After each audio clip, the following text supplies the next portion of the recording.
Whoa, The a millionaire stood in millionaire? front of the Yes, sir. This is tall the Millionaire's glass building No that way, carried this his place is family name. incredible. It is. This hotel was his Excuse me. pride. It was one of the biggest and most famous hotels in the city. Rich guests came from all over the world. Money flowed in every day. From the outside, everything looked perfect, but on the inside, something felt very wrong. For weeks, he had been getting strange reports. Guests complained about missing items. Some said their money was gone. Some said their rooms felt unsafe. Online reviews started to drop.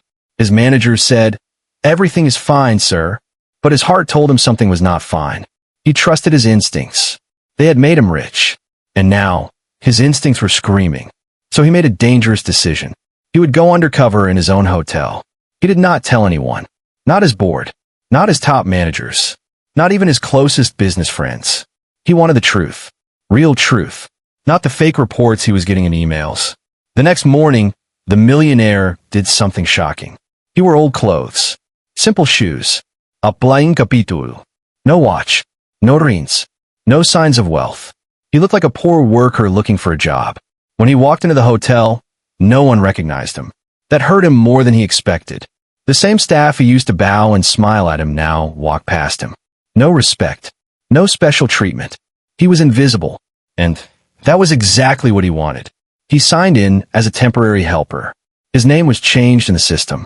No one knew who he really was. On his first day, he was given a mop and a bucket. "Clean the back hall," a manager said without even looking at his face. The millionaire nodded. He did not argue. He wanted to see everything. He wanted to hear everything. As he cleaned the floors, he listened. He heard workers whisper. He saw fear in their eyes. He noticed how some supervisors shouted at staff. He saw cleaners crying in quiet corners. He saw people afraid to speak. This was not the hotel he thought he owned. This was a different world, a dark world. During lunch break, he sat alone with a small sandwich. No one sat near him. Workers looked tired, broken, like they were carrying heavy secrets. Then he saw her, a black maid. She was older than most of the staff. Her uniform was clean, but her face looked tired. Her eyes held pain, deep pain. She pushed her cleaning cart slowly. Her hand was shaking just a little. The millionaire noticed something strange. She kept looking at him, not in a normal way, not in a friendly way, but in a worried way, like she wanted to say something, like she was scared to say something. Their eyes met for a second. She quickly looked away. The millionaire felt a cold feeling in his chest. Later that day, he saw her again in a long hallway. No cameras, no guests, just quiet. She stopped her cart. She looked around. Left, right. Her voice was very low when she spoke. "You are new," she said. "Yes," the millionaire replied calmly. She nodded slowly. "You should be careful here," she said. Her voice was shaking. The millionaire looked at her face. He saw fear, real fear. "Why?" he asked. She did not answer right away. She looked around again. "Not here," she whispered. "Too many ears." She pushed her cart and walked away. The millionaire stood still. His heart was beating fast. What did she mean? Too many ears? That night, he could not sleep. He thought about the workers, the crying, the fear, the whispers. This was not about small theft. This was something bigger, much bigger. The next day, he worked near the laundry area. The black maid was there too. The room was loud with machines. Steam filled the air. She came close to him, very close. She did not look at his face. She spoke while folding towels. "They watch everything," she said quietly. "Who?" he asked. She paused. Her hand stopped. She finally looked at him. Fear filled her eyes. "The wrong people," she said. Then she added, "People with power." The millionaire felt a chill go down his back. Power? In his hotel? That did not make sense. Unless someone inside was running things in the dark. He wanted to tell her the truth. He wanted to say, "I am the owner. I can fix this." But he stayed silent. He needed to know more. As he walked away, he felt eyes on his back, like someone was watching him, like someone knew he did not belong. That afternoon, the black maid found him again. This time, her face was pale. Her hands were shaking more. She grabbed his arm gently. "Listen to me," she whispered. "If you are smart, you will leave this job." "Why?" he asked. Her lips trembled. She leaned closer, and then she said 3 words. 3 quiet words. 3 dangerous words. The millionaire froze. His body went cold. His mind went blank. Those 3 words hit him like a hammer. In that moment, he understood something terrifying. He was no longer just watching a problem. He was now inside it. And whatever was happening in this hotel was far more dangerous than he ever imagined. The next morning, the millionaire woke up before sunrise. His body felt tired, but his mind was wide awake. Those 3 words from the black, Maid, kept repeating in his head. He did not tell anyone. He could not. Not yet. When he walked into the hotel, something felt different. The air felt heavy, like the walls themselves were listening. He kept his head down and went to work. Today, he was sent to clean rooms on the top floors. These were luxury rooms. Rooms that cost more money in one night than most workers earned in a month. As he cleaned, he noticed strange things. Some rooms were always locked, even when guests were gone. Some rooms had do not enter signs for days. That was not normal. He asked another worker quietly, "Why are those rooms closed?" The worker looked around fast. He leaned close and whispered, "Don't ask questions here." Then he walked away. That answer told the millionaire everything. Questions were dangerous. As the day went on, he saw more signs. A young cleaner dropped a towel by mistake. A supervisor shouted at her in front of everyone. She said sorry again and again. Her eyes filled with tears. No one helped her. The millionaire felt anger in his chest. This was his hotel. This should not be happening. But he stayed silent. He needed proof. During a break, he sat near the staff lockers. He heard 2 workers talking. They took his phone. One said, "Why?" the other asked. "He talked too much," came a reply. The millionaire froze. Took his phone? Talked too much? That sounded like fear control. That sounded like threats. Later, he saw the black maid again in a hallway near the service stairs. She looked even more tired today.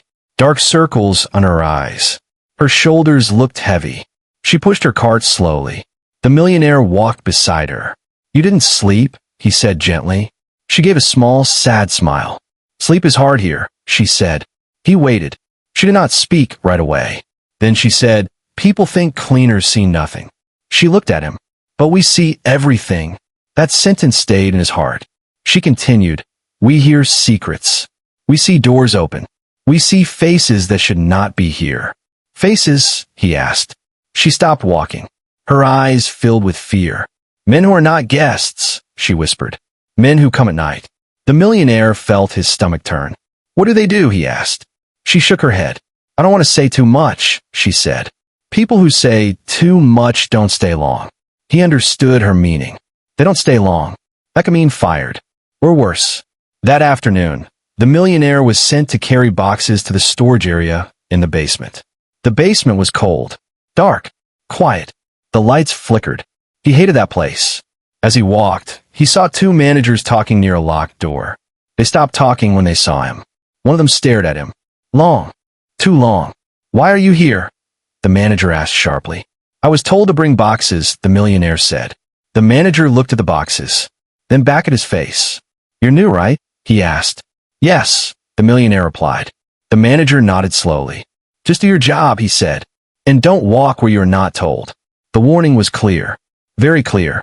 That night, the millionaire sat alone in the small worker room he was given. A hard bed. A small light. No comfort. He thought about his big house. His soft bed. His safe life. And then he thought about the workers. This was their life. Every day. Fear. Control. Silence. The next day, something shocking happened. A worker named Carlos did not show up. People whispered his name. "Where's Carlos?" someone asked. "No one knows," another replied. The black maid's face went pale. "He asked too many questions," she said quietly. The millionaire's heart sank. People were disappearing. Not just being fired. Disappearing. That afternoon, the black maid pulled him aside. Her hands were shaking. "They are watching you," she whispered. "Who?" he asked. She leaned closer. "The managers," she said. "They know you are different." His blood ran cold. "Different? How?" "I try to act normal," he said. She shook her head. "You listen too much," she said. "You watch too much." That was dangerous. Very dangerous. She looked at him with deep worry. "I don't know who you are," she said. "But I know you're not just a worker." The millionaire said nothing. Then she said something that shocked him. "If you stay," she whispered, "you may not walk out." Those words hit him hard. For the first time, real fear touched his heart. Not business fear, not money fear, real life fear. Still, he made a decision. He would not leave. Not now. Too many people were suffering. Too many secrets were hidden. He looked at the black maid and said quietly, "I'm not afraid." She looked at him. Then she said something very soft. "Brave people get hurt first." As she walked away, the millionaire knew one thing. This was no longer just about his hotel. This was about power, control, and a truth that someone was ready to kill to protect. The millionaire could not forget her words. Brave people get hurt first. They stayed in his mind all night. When he came to work the next morning, he noticed something new. People were quieter. Not normal quiet. Scared quiet. I stayed low. Voices stayed soft. No one laughed. Fear had become normal here. The black maid was late that day. That worried him. She was never late. When she finally came, her face looked different. There was a small cut near her lip. Her eyes looked red, like she had been crying, like someone had hurt her. The millionaire felt anger rise inside him. "What happened?" he asked softly. She shook her head. "I'm fine," she said, but her voice was weak. He did not believe her. They worked in silence for some time. Then, in a quiet hallway, she finally spoke. "They questioned me," she whispered. "Who?" he asked. She did not say the word managers. She only said them. "They asked about you," she added. The millionaire felt his heart stop for a second. "About me?" he asked. She nodded. "They said you asked too many questions," she said. "They said you watched too much." He felt guilt. Because of him, she was now in danger. "I'm sorry," he said. She looked at him with tired eyes. "This place breaks people," she said. "Not just bodies. Souls." That word hit him. Souls. During lunch break, she finally sat near him. That was rare. Very rare. People did not sit close. It was safer to sit alone. She held her cup with both hands. They were shaking. "I don't tell my story to people," she said. "Too risky." He stayed quiet. He let her speak when she was ready. After a long pause, she said, "I came here to escape." "Escape what?" he asked. She took a deep breath. "My past," she said, "and my pain." She told him she had a son, a young boy, smart, kind, full of dreams. She worked 2 jobs to care for him. She trusted this hotel. She thought it was safe. She was wrong. Things started small, she said. Extra work, late nights, closed doors. Then her voice became lower. Then I saw things I should not see. He leaned closer. "What things?" he asked. She looked away. "Men paying cash," she whispered. "Men meeting in secret rooms." She swallowed hard. "Girls crying," she added. That broke something inside him. He felt sick. "This is bigger than theft," he said quietly. She nodded. "This is about power," she said. "Power and fear." She told him about a friend. Another maid. A woman who tried to report something. She went to a manager, she said. The next week, she was gone. "Gone?" he asked. "No goodbye," she said. "No phone. No message. Nothing." The millionaire clenched his fists. This was criminal. This was evil. "Why don't you go to the police?" he asked. She gave a sad smile. "Police come here," she said. "They leave with smiles." That told him everything. Someone powerful was protecting this. She leaned closer. "I stay quiet for my son," she said. "If I disappear, who will care for him?" Her eyes filled with tears. "I am scared every day," she said. "But I still come." He saw her strength. Real strength. Not money strength. Not power strength. Mother strength. "I stay alive for him," she whispered. The millionaire felt something heavy in his chest. He had built an empire, but this woman was fighting for a life. That afternoon, something terrifying happened. The fire alarm went off in one wing of the hotel. People ran. Guests shouted. Security moved fast. The millionaire watched as 2 managers pulled a worker into a small office. They closed the door. The black maid grabbed his arm. "Don't look," she whispered. But he looked anyway. Minutes later, the worker came out. His face was white. His hands were shaking. He did not speak. He just walked away. "What did they do?" the millionaire asked. She shook her head. "Fear is their weapon," she said. "Fear is free." That sentence stayed with him. Fear is free. That evening, The black maid gave him a small folded paper. "Don't open here," she whispered. He waited until he was alone. Inside the paper were room numbers, times, dates, notes, proof, real proof. She had been collecting it for months, at great risk. He understood now. She was not just a victim. She was a silent fighter. That night, he sat on his bed holding the paper. He knew the truth now. This was no accident. This was organized, planned, protected. He also knew something else. The black maid was in more danger than she knew. Because she was brave. Because she remembered. Because she did not look away. The next morning, as he walked into work, he felt eyes on him. Cold eyes. Watching. Waiting. And deep inside, he knew the real storm was coming. The hotel felt different that day. Not louder. Not quieter. Heavier. Like something bad was about to happen. The millionaire could feel it in his chest. Every step he took, he felt eyes on him. Not friendly eyes. Cold eyes. Watching. Judging. Waiting. The black maid avoided him in the morning. That scared him more than if she had warned him. When she finally looked at him, her face was pale. Very pale. She gave him a small shake of her head. A silent warning. Not now.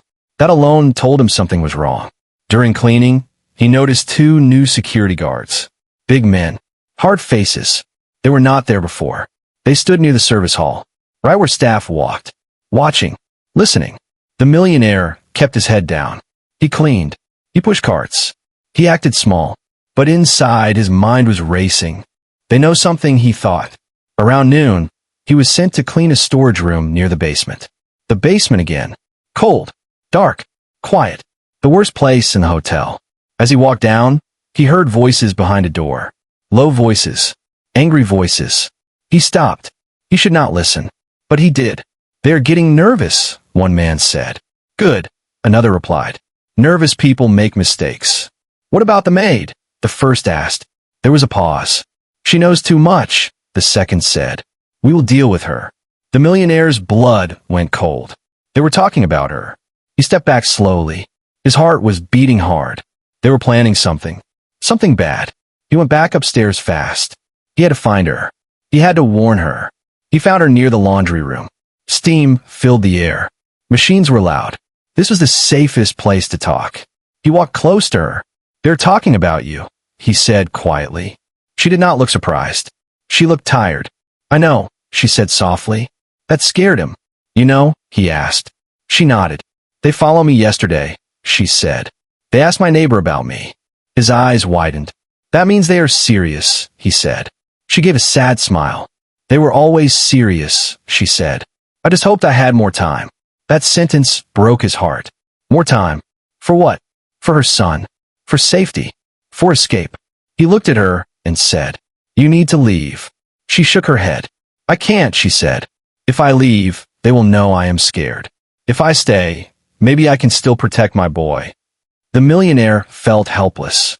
For the first time in his life, money could not fix this fast. Power could not fix this fast.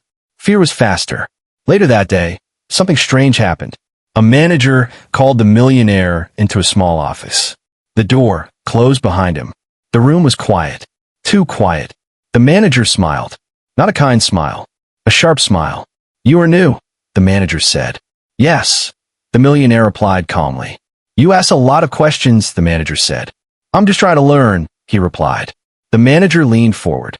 "Learning can be dangerous," he said. That was not advice. That was a threat. The millionaire nodded and stayed quiet. When he walked out, his hands were cold. They were testing him. They were watching him. That evening, the black maid found him in a long, empty hallway. No cameras. No guests. Just silence. Her face was serious. More serious than ever before. "Listen to me," she whispered. "This may be the last time we talk." His heart dropped. "Don't say that," he said. She looked around. Left. Right. Then she stepped closer. Very close. Her voice was almost air. "I trust you," she said. "I don't know why, but I do." That trust felt heavy. Dangerous. Important. She took a deep breath. "They know," she whispered. "Know what?" he asked. Her eyes filled with fear. She leaned in even closer. So close he could hear her breathing. And then she said the 3 words. 3 quiet words. Three deadly words.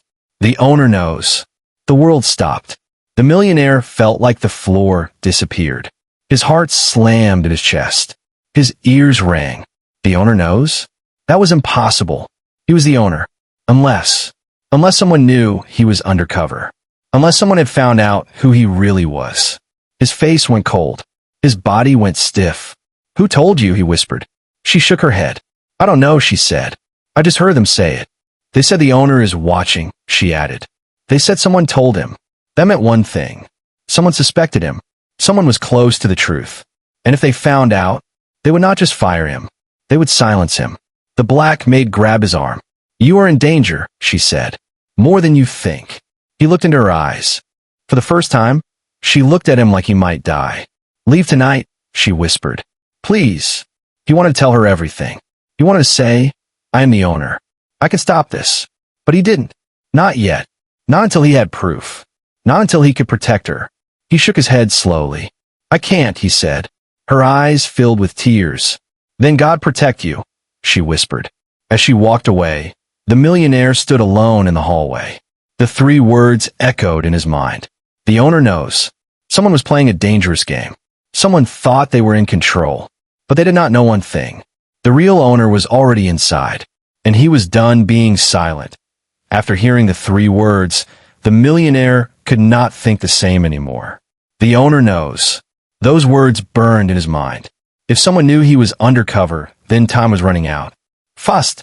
He walked through the hotel like a ghost. Smiling, cleaning, acting small. But inside, he was watching everything. Faces, voices, movements. He was looking for the snake in his house. That day, he noticed something important. One manager never left the building. His name was Mr. Hale, a trusted man. A man the millionaire had promoted himself. That thought hurt. Mr. Hale moved freely. Security respected him. Other managers stayed quiet around him. Power followed him. The millionaire watched Mr. Hale talk to guards, slip them small envelopes, whisper in corners. That was not normal. That was control. The black maid also noticed. He is dangerous, she whispered one night. He is not afraid of anyone. That meant something. The millionaire started staying close to Mr. Hale's areas. Storage, basement, private offices. One night, while carrying supplies, he saw something shocking. Mr. Hale came out of a locked room. A young woman came out behind him. Her eyes were red. Her face was wet. She did not look like a guest. She looked broken. The millionaire's hand shook. This was no longer just corruption. This was evil. Later, the black maid showed him something. A small phone, hidden in her cart. I record sometimes, she said, in case I don't come home one day. Her words hurt. On the phone were voices. Mr. Hale's voice. Clear, cold, talking about money, talking about silence, talking about handling problems. This was proof. Real proof. The millionaire knew now. Mr. Hale was the center. The snake. The man using his hotel for dark business. But Mr. Hale was not alone. He had help. Guards. Managers. Maybe even outside people. That made him dangerous. Very dangerous.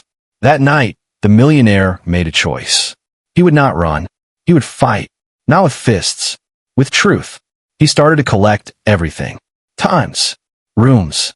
Names. Faces. He had a small camera in a supply cart. He recorded meetings from hallways.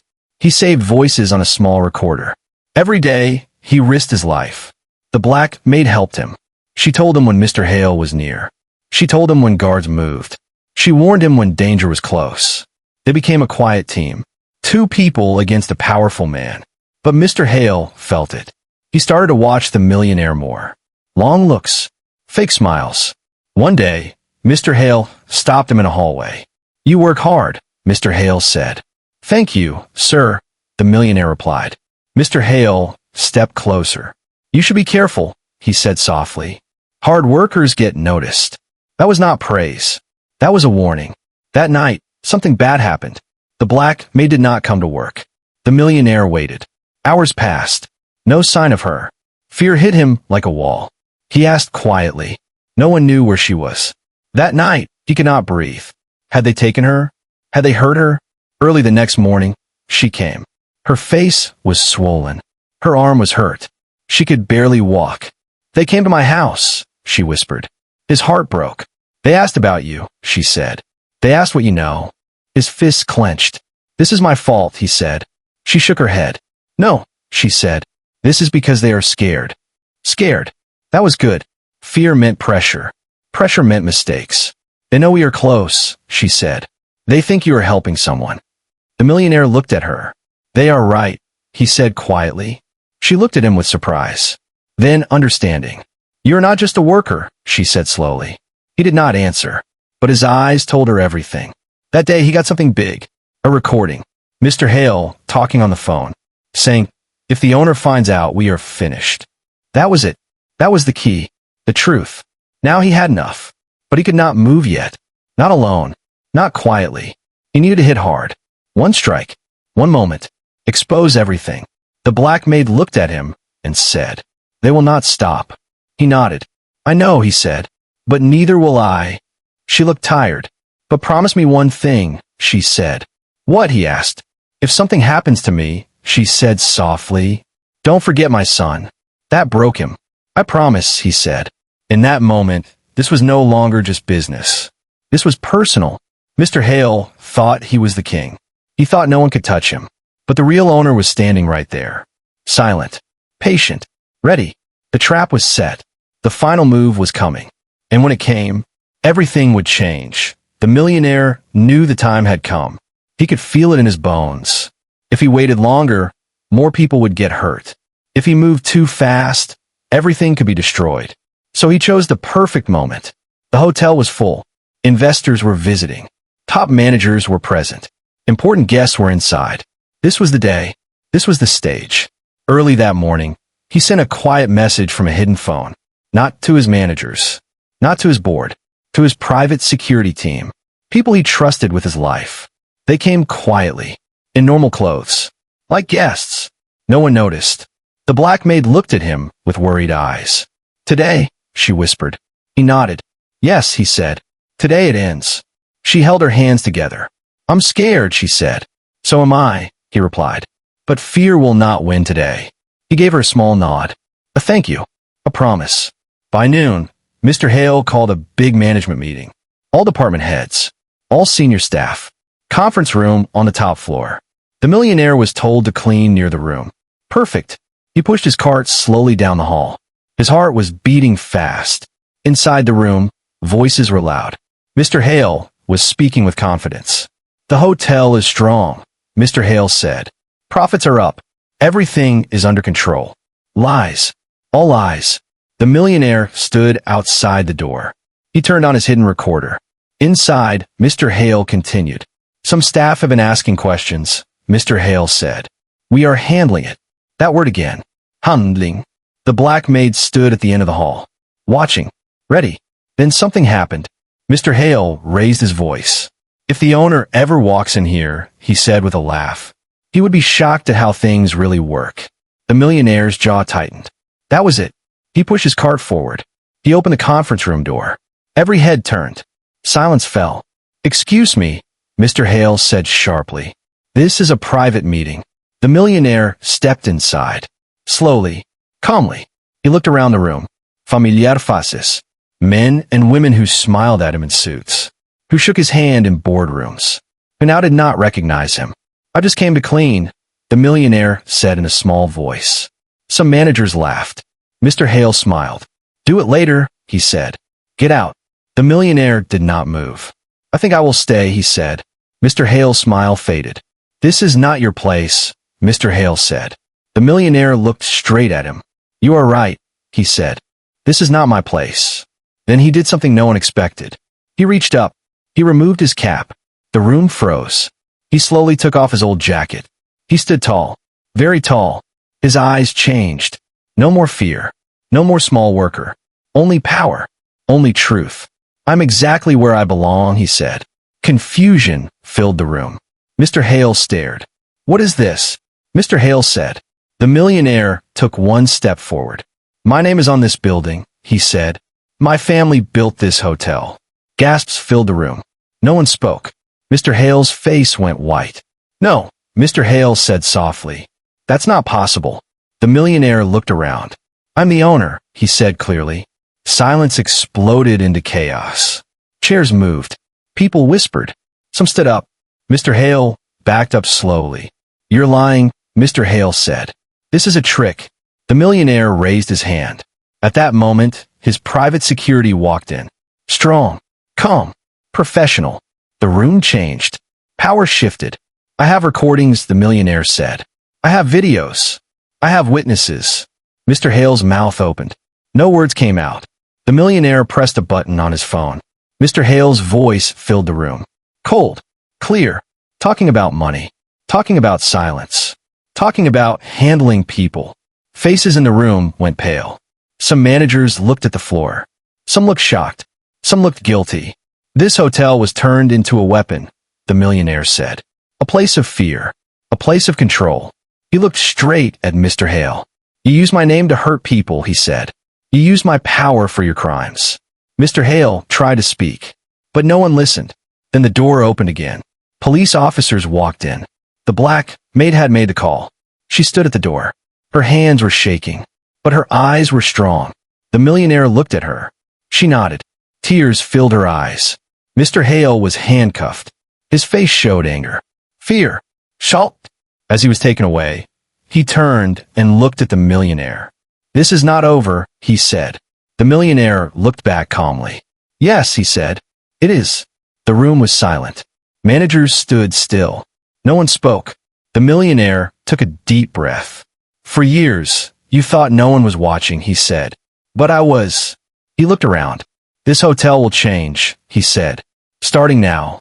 As people slowly left the room, the black maid stayed. She stood in front of him. You did it, she whispered. No, he said softly. We did it. But deep inside, he knew. The final chapter was still coming. Because justice is not just about arrest. It is about healing. It is about fixing what was broken. And for her, and her son, the real ending was still waiting. The hotel did not feel the same after that day. It felt lighter, like a dark cloud had finally moved away. News spread fast. Mr. Hale was arrested.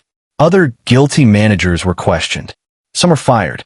Some were banned from the building forever. Police came often. Lawyers came. Inspectors came. For the first time in a long time, workers felt seen, felt heard, felt safe. The millionaire did not return to his big office right away. He stayed on the floors. He walked the halls, not as a boss, as a man, as someone who wanted to listen. Workers were scared at first. Then slowly, they started to talk. They shared stories, painful stories, stories of fear, stories of silence. The millionaire listened to everyone. He wrote notes. He promised change, real change. The black maid was different now. Not broken, not quiet, still tired, but strong. Her shoulders stood taller. Her eyes held light. One morning, the millionaire asked her to meet him. Not in a hallway, not in the laundry room, in the main office. She was scared. She had never been there before. She stood near the door, hands shaking. I'm sorry, she said softly. I don't belong here. He stood up, walked toward her. You belong anywhere you walk, he said. She looked confused. He smiled. Please sit, he said. She slowly sat. Her heart was beating fast. I want to thank you, he said, for your courage, for your pain, for your truth. She looked down. I was just trying to protect my son, she said. That is the strongest reason, he replied. Then he did something that shocked her. He pushed a paper across the desk. She looked at it. Her eyes widened. What is this? She asked. A promotion, he said. Head of housekeeping training and staff support. Her mouth opened. She could not speak. I can't, she said quickly. I'm just a cleaner. He shook his head. No, he said. You are a leader. Tears filled her eyes. No one ever called me that, she whispered. I just did, he said. She covered her mouth. Her body shook. Years of pain. Years of silence. Years of being invisible. Now someone saw her. Really saw her. There is more, he said. He slid another paper. Housing support. Education support for her son. Healthcare. Her hands trembled. Why are you doing this? She asked. He looked at her. Because you saved this hotel, he said. And you saved many people. She stood up. She tried to speak. No words came. She only cried. Not weak tears. Healing tears. Later that week, the millionaire visited her home. A small place. Simple. Her son stood behind her. Shy. Protective. "This is him," she said softly. "My son." The boy looked at the millionaire, not knowing who he was, just seeing a man. A kind man. The millionaire kneeled down. "Your mother is very brave," he said. "She is a hero." The boy looked at his mother. "Proud. Very proud." "I know," the boy said. Her heart almost broke from love. At the hotel, big changes happened. New rules. New leaders. New systems. Anonymous reporting. Real protection. Real care. Fear was replaced with trust. Slowly, day by day, the millionaire made one rule very clear. No worker will ever be invisible again. The black maid, now a leader, trained new staff. She taught them their rights. She taught them courage. She taught them to speak. Workers listened, because she had lived it. She was not just a manager. She was proof. One evening, she stood alone in the same long hallway where fear once lived. The millionaire walked beside her. "Do you remember this hall?" he asked. She nodded. "Yes," she said. "This is where everything started. And where everything changed," he added. She smiled. A real smile. Not a scared one. "Sometimes," she said, "I still feel afraid." "That's normal," he said. "But now you are not alone." She looked at him. "Neither are you," she said. They stood in silence for a moment. Then she said something soft. "You never told me your name." He smiled. "I wanted you to see the man first," he said. "Not the money." She nodded. "That mattered," she said. The hotel lights shined. Guests laughed. Workers moved freely. Life returned. But something deeper stayed. Respect. The millionaire looked around. He did not see a building anymore. He saw people. Stories. Lives. He thought about the 3 words. How they almost destroyed him. How they also saved many. Sometimes, truth comes in 3 small words. Sometimes, heroes were no cape. Sometimes, a quiet maid becomes the strongest voice in the room. The black maid walked away to help a new worker. The millionaire watched her, not as a boss, but as a man who learned a lesson. A powerful lesson. Never judge by clothes. Never ignore quiet voices. Never think money is real power. Because real power is courage, is truth, is standing up when it is dangerous. And in this hotel, a quiet hero had changed everything.